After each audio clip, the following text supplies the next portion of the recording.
এই mobile phone আমাদের দাম্পত্য জীবনকে ধ্বংস করার অন্যতম কারণ। অতএব আল্লাহর ওয়াস্তে মোবাইলগুলোকে নিয়ন্ত্রণ করেন, বাসায় ঢোকার আগে মোবাইলের গলা চিপে বন্ধ করেন, এরোপ্লেন মোড করেন। ফ্যামিলিকে একান্তে কিছু সময় দেন। সারাক্ষণ খাচ্ছেন মোবাইল টিপতে টিপতে, ওই যে কৌতুক আছে না, যে মোবাইল টিপতে টিপতে খাচ্ছে, খায়া ডাইল মনে করে পানি ঢেলে নিছে পাতে। খাওয়ার সময় এবার চিন্তা করতে বলতেছে যে কি দিয়ে রান্না করছো, লবণ দাও না ডাইলে, আসলে ঢেলে নিছে কি পানি।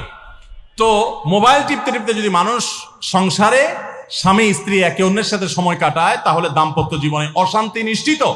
যত অশান্তি এবং যত ঝগড়া, যত ভুল বোঝাবুঝি আমাদের ফ্যামিলিগুলোতে হয়, এর অন্যতম প্রধান কারণ হলো এই মোবাইল এডিকশন, মোবাইল আসক্তি। স্বামী বলেন স্ত্রী বলেন উভয় একান্তে স্বামী স্ত্রী বাসা বাড়িতে তো অবস্থান যতদিন করবেন, ব্যবসা বাণিজ্য কাজ কাম আল্লাহর হস্তে, এগুলো সব জমা রেখে তারপর স্বামী স্ত্রী একে অন্যকে সময় দিবেন। ইনশাআল্লাহ দাম্পত্য জীবনের সুখ শান্তি আসবে।